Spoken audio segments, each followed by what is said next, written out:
नमस्कार विद्यार्थी मित्र हो, मी डॉक्टर गोरक्षनाथ रामदास पिंगळे, मराठा विद्याप्रसारक समाज संस्थेचे कला व वाणिज्य महाविद्यालय मखमलाबाद नाशिक या ठिकाणी अर्थशास्त्र विभागात सहाय्यक प्राध्यापक म्हणून कार्यरत आहे। द्वितीय वर्ष वाणिज्य या वर्गातील भारतीय बँक व्यवस्था या विषयाचा या ठिकाणी आपण अभ्यास करतो आहोत। यामध्ये प्रकरण 1 मध्ये भारतीय बँक व्यवस्थेची रचना अभ्यासत असताना आपण मागच्या तासाला भारतीय बँक व्यवस्थेची रचना कशी आहे त्याचा अभ्यास केला। व्याख्यान क्रमांक 4 मध्ये आपण आर्थिक विकासात बँक व्यवसायाची भूमिका काय आहे हे अभ्यासणार आहोत। विद्यार्थी मित्र हो, या ठिकाणी आपल्या सर्वांना माहिती आहे की आर्थिक विकास व बँक व्यवसाय यांचा अतिशय जवळचा संबंध आहे। जसजसा या ठिकाणी बँक व्यवसायाचा विकास होत जातो तसतसा अर्थव्यवस्थेतील सर्व क्षेत्राला कर्जपुरवठा तसेच भांडवल पुरवठा उपलब्ध होऊन देशाचा जलद गतीने आर्थिक विकास होण्यास या ठिकाणी मदत ही मिळत असते। त्या दृष्टिकोनातून या ठिकाणी बँक व्यवसाय आणि आर्थिक विकास यांचा अतिशय जवळचा संबंध असल्याचं या ठिकाणी आपल्याला स्पष्ट करता येईल। विद्यार्थी मित्र हो, आता आपल्या सगळ्यांना माहिती आहे की देशाच्या आर्थिक विकासाचा बँक हा अतिशय महत्त्वाचा आधार सुद्धा या ठिकाणी असल्याचं आपल्याला सांगता येईल। सर्वसाधारणपणे देशाचा जलद गतीने आर्थिक विकास व्हावा या दृष्टिकोनातून बँका अतिशय महत्त्वाची भूमिका या ठिकाणी बजावत असतात। किंबहुना आर्थिक विकासाच्या प्रक्रियेची जी काही सुरुवात आहे ती बँकिंग क्षेत्राच्या अस्तित्वामुळेच या ठिकाणी होत असते आणि त्यामुळे आर्थिक विकासाचा जो काही वेग आहे त्या वेगाची प्रक्रिया सुद्धा अतिशय जलद गतीने या ठिकाणी होत असते असं म्हटलं तर फारसं वावगं ठरू नये। मित्र हो, अर्थव्यवस्थेतील सर्वच क्षेत्र मग त्या ठिकाणी शेती क्षेत्र असो, उद्योग क्षेत्र असो, सेवा क्षेत्र असो, त्याचप्रमाणे वाहतूक दळणवळण किंवा बांधकाम क्षेत्र असेल, या सर्वच क्षेत्रांना या ठिकाणी भांडवल पुरवठा करण्याच्या दृष्टिकोनातून बँक व्यवसायाची जी काही भूमिका आहे ते निश्चितपणे महत्त्वाची आहे।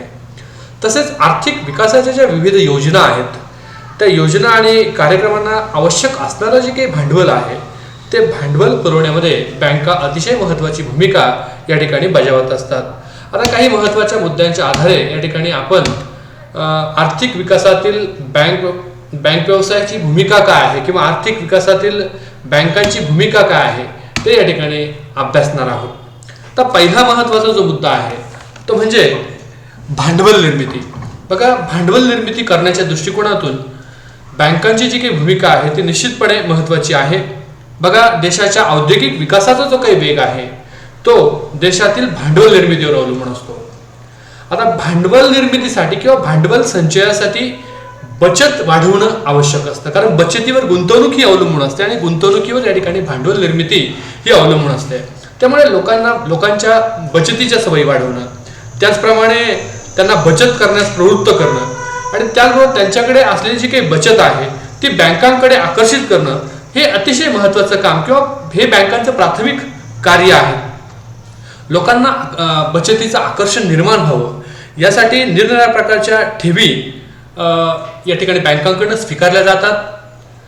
त्यामध्ये चालू ठेवी असतील, बचत ठेवी असतील, पुनरावृत्ती ठेवी असतील किंवा मुदत ठेवी असतील किंवा फ्लेक्सी डिपॉझिट असेल, अशा विविध प्रकारच्या जे काही ठेवी आहेत त्या ठेवी या ठिकाणी बँकांकडून स्वीकारल्या जातात आणि त्यावर आकर्षक अशा प्रकारचं व्याज त्या ठिकाणी ग्राहकांना मिळत असते, जेणेकरून ग्राहकांना किंवा ठेवीदारांना बचत करायला प्रोत्साहन त्या माध्यमातून मिळत असतं। त्यांची बचत सुरक्षित राहण्याच्या दृष्टिकोनातून सुद्धा बँका अतिशय महत्त्वाची भूमिका बजावत असतात। त्यांना मागता क्षणी ही रक्कम किंवा या ठेवी बँका परत देत असतात आणि लोकांनी बँकेकडे जमा केलेल्या जे काही ठेवी आहेत त्या ठेवींच्या आधारावरच या ठिकाणी बँक जी आहे ती भांडवल निर्मितीची महत्त्वाची भूमिका बजावत असते। म्हणजे भांडवल निर्मिती हा आर्थिक विकासातील बँकांच्या भूमिकेचा अतिशय महत्त्वाचा मुद्दा आपल्याला सांगता येईल। दुसरा महत्त्वाचा जो काही मुद्दा आहे तो म्हणजे उद्योजकतेला प्रोत्साहन देण्याच्या दृष्टिकोनातून आर्थिक विकासातील बँक व्यवसायाची जी काही भूमिका आहे ती अत्यंत महत्त्वाची आहे। बघा, अर्थव्यवस्थेच्या विकासासाठी भांडवलाची खूप मोठ्या प्रमाणात गरज असते हे नाकारता येणार नाही। तरी बघा, नुसतं भांडवल असून उपयोग नाही, तर त्या भांडवलाबरोबरच उद्योजकतेला सुद्धा या ठिकाणी प्रोत्साहन देणं हे गरजेचं आहे. मग त्यासाठी उद्योजकतेमध्ये वाढ होणं गरजेचं आहे. त्याचप्रमाणे धोका स्वीकारणं, जोखीम स्वीकारणं किंवा आज अर्थव्यवस्थेमध्ये जी विविध आव्हानं आहेत, ही आव्हानं स्वीकारण्यास तयार असलेला उद्योजक वर्ग जो आहे, उत्पादक वर्ग जो आहे तो, किंवा विकासक जो आहे तो या ठिकाणी पुढे येणं महत्वाचं असतं. मग विकसनशील देशांमध्ये बऱ्याचदा असं या ठिकाणी दिसून येतं की देशांमध्ये धाडसी व नवनिर्मिती क्षमता असलेले उद्योजक मोठ्या संख्येने असतात, परंतु त्यांच्याकडे आपल्या नवनिर्मितीच्या ज्या काही योजना आहेत त्या योजना प्रत्यक्षात उतरवण्यासाठी भांडवल जे आहे त्या भांडवलाचा अभाव त्या ठिकाणी असतो. त्या दृष्टीने बँका ज्या आहेत त्या बँका या उद्योजकांना भांडवल पुरवतात आणि भांडवल पुरवून त्या ठिकाणी उद्योजकतेला प्रोत्साहन देण्याचं महत्त्वाचं काम या ठिकाणी करत असतात. आता बँका नवनिर्मितीशील असे जे काही उद्योजक आहेत त्या उद्योजकांच्या योजनांची निवड त्या ठिकाणी करत असते आणि या योजनांची निवड करून त्यांना विविध योजनांच्या अंतर्गत अल्प व्याजदरावर कर्ज पुरवठा जो आहे तो कर्ज पुरवठा त्या ठिकाणी उपलब्ध करून देतात. तसेच भांडवलाबरोबर गुंतवणूक योजनांच्या बाबत सुद्धा मार्गदर्शन करण्याचं अतिशय महत्त्वाचं काम या ठिकाणी बँका करत असतात. म्हणजेच उद्योजकतेला प्रोत्साहन देण्याच्या दृष्टिकोनातून बँकांची जी काही भूमिका आहे ती निश्चितपणे महत्त्वाची आहे. तिसरा महत्त्वाचा जो काही मुद्दा आहे तो म्हणजे कर्ज पुरवठा. विद्यार्थी मित्र, देशाच्या आर्थिक विकासाच्या दृष्टिकोनातून अर्थव्यवस्थेचे जे विविध क्षेत्र आहे, मग शेती क्षेत्र असेल, उद्योग क्षेत्र असेल, सेवा क्षेत्र असेल, यांचा विकास होणं या ठिकाणी महत्त्वाचं आहे. आता सर्वसाधारणपणे या क्षेत्रांना विकासासाठी भांडवल पुरवठा करण्याच्या दृष्टिकोनातून देशातील बँका अतिशय महत्त्वाची भूमिका बजावत असतात. अगदी खेड्यापाड्यापासून तर शहरी जनतेला या ठिकाणी बचतीसाठी प्रोत्साहन करून अशा बचतीचं एकत्रीकरण या ठिकाणी बँकांच्या माध्यमातून केलं जातं आणि या बचती ज्या आहेत या बचती शेती, उद्योग, सेवा क्षेत्र यांच्या उभारणीसाठी अतिशय महत्त्वाचा भांडवल पुरवठा या ठिकाणी बँकांच्या माध्यमातून किंवा कर्ज पुरवठा जो आहे तो बँकांच्या माध्यमातून होत असतो. मित्र, उद्योगांना कार्यान्वित करण्यासाठी किंवा उद्योगांना प्रोत्साहन करण्यासाठी अर्थपुरवठा होणं गरजेचं आहे, कर्ज पुरवठा होणं गरजेचं आहे. तसेच उद्योगांना भांडवल बाजारातून भांडवल उभारणीच्या कार्यामध्ये मदत करणं या बाबतीत सुद्धा बँका अतिशय महत्त्वाची भूमिका बजावत असतात. म्हणजेच कर्ज पुरवठा करणं किंवा कर्ज पुरवठा करण्याच्या बाबतीमध्ये बँकांची जी काही भूमिका आहे ते निश्चितपणे अनन्यसाधारण असल्याचं या ठिकाणी आपल्याला सांगता येईल.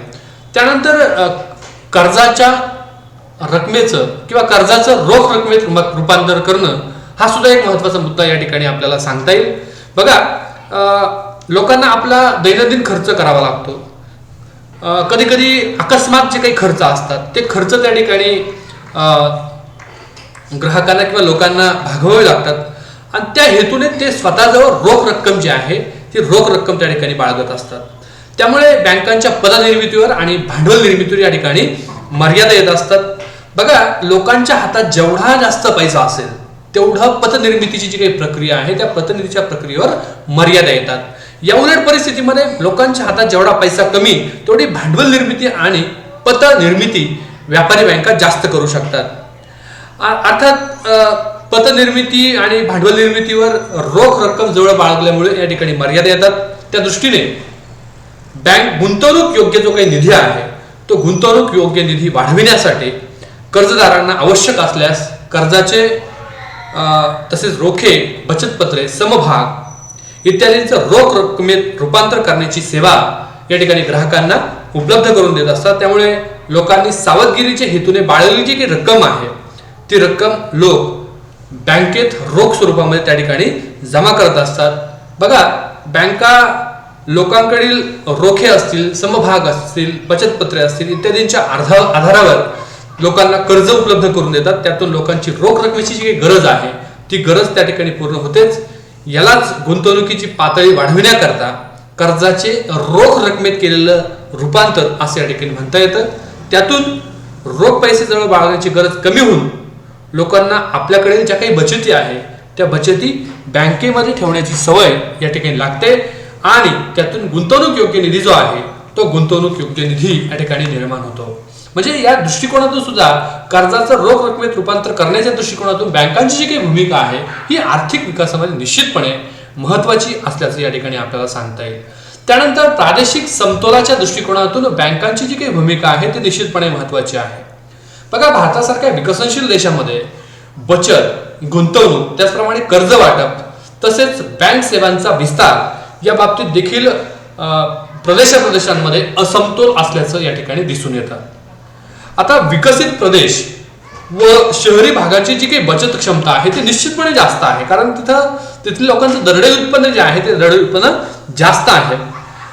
त्यामुळे साहजिकच अशा भागांमध्ये बचतीचं जे काही प्रमाण आहे हे बचतीचं प्रमाण जास्त असतं. या उलट आपण मागास भागाचा जर विचार केला किंवा ग्रामीण भागाचा विचार केला किंवा अविकसित भागांचा जर विचार केला तर तिथं गुंतवणुकीसाठी पुरेशा ठेवी ज्या आहेत त्या ठेवी त्या ठिकाणी जमा होत नाही, कारण तिथं बचतीचं प्रमाण या ठिकाणी कमी असतं.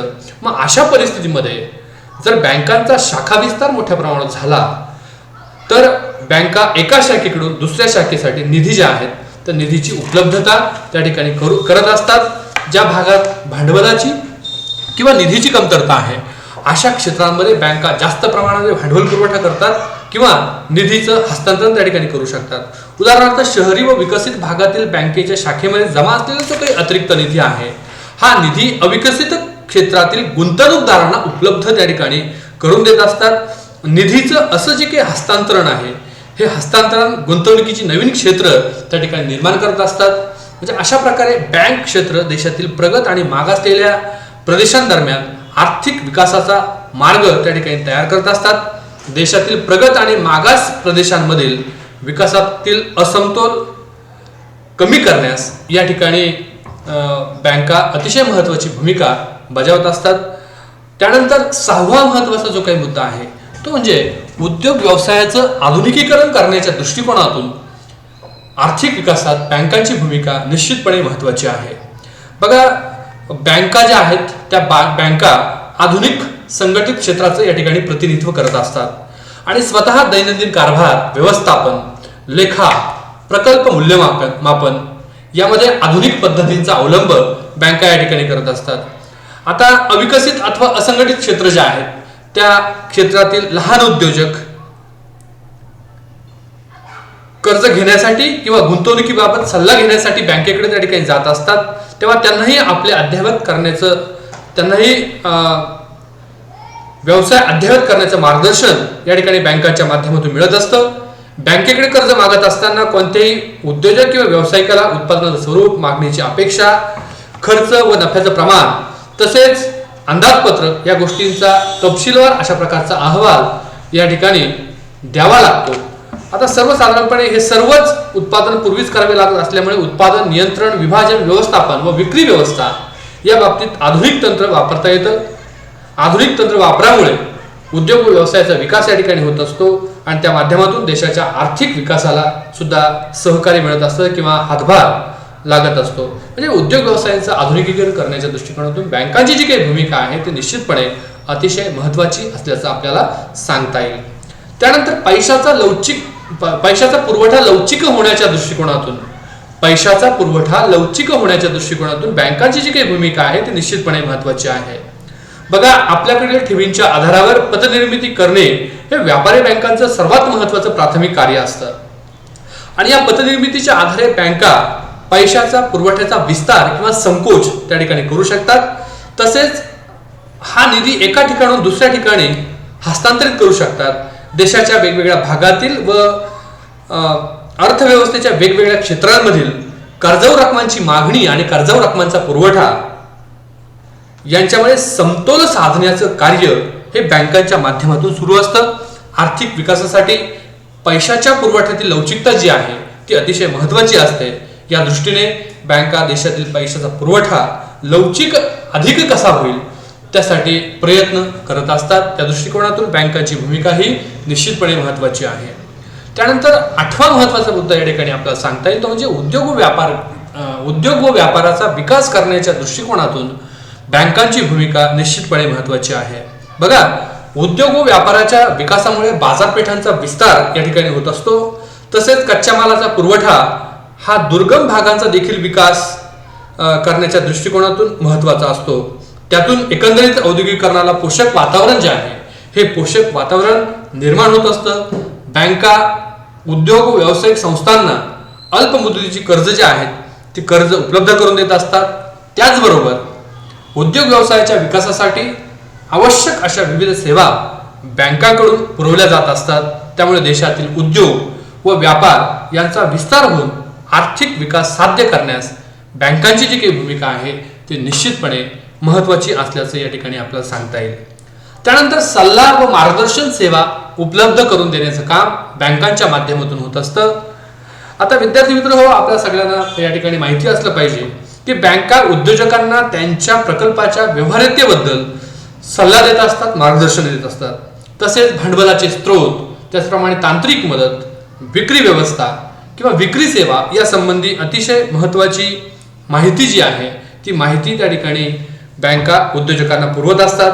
बँकांनी पुरविलेल्या अशा प्रासंगिक सेवांमुळे कृषी, लघुउद्योग आणि इतर प्रकारच्या ज्या किरकोळ व्यवसाय आहेत त्या व्यवसायाच्या विकासात प्रोत्साहन या माध्यमातून मिळत असतं. त्यातून एकूण आर्थिक विकासास या ठिकाणी हातभार लागत असतो. म्हणूनच बँकांची आर्थिक विकासातील जी काही भूमिका आहे ती निश्चितपणे महत्त्वाची आहे. त्यानंतर आर्थिक क्रियांचं नियमन करण्याच्या दृष्टिकोनातून बँकांची भूमिका ही महत्त्वाची आहे. आता विकसनशील देशामध्ये पतपुरवठा नियंत्रित करण्याचं अत्यंत महत्त्वाचं काम देशाची जी मध्यवर्ती बँक आहे, रिझर्व्ह बँक, या रिझर्व्ह बँकेच्या माध्यमातून केलं जातं. बघा, जेव्हा सरकार आर्थिक विकासाच्या ज्या विविध योजना तयार करतं आणि या योजनांची प्राधान्य क्रमाच्या आधारे अंमलबजावणी केली जाते तेव्हा पतनियंत्रण हे अतिशय महत्त्वाचं साधन या ठिकाणी ठरत असतं. ज्या पतनियंत्रणाच्या माध्यमातून मध्यवर्ती बँक प्राधान्यक्रम दिलेल्या योजनांकडे पतपुरवठा वळवण्यासाठी ज्या योजना कमी महत्त्वाच्या आहेत किंवा ज्या योजनांना नियोजनामध्ये अग्रक्रम दिलेला नाही अशा योजनांना पतपुरवठा करण्यावर नियंत्रण त्या ठिकाणी घालत असते.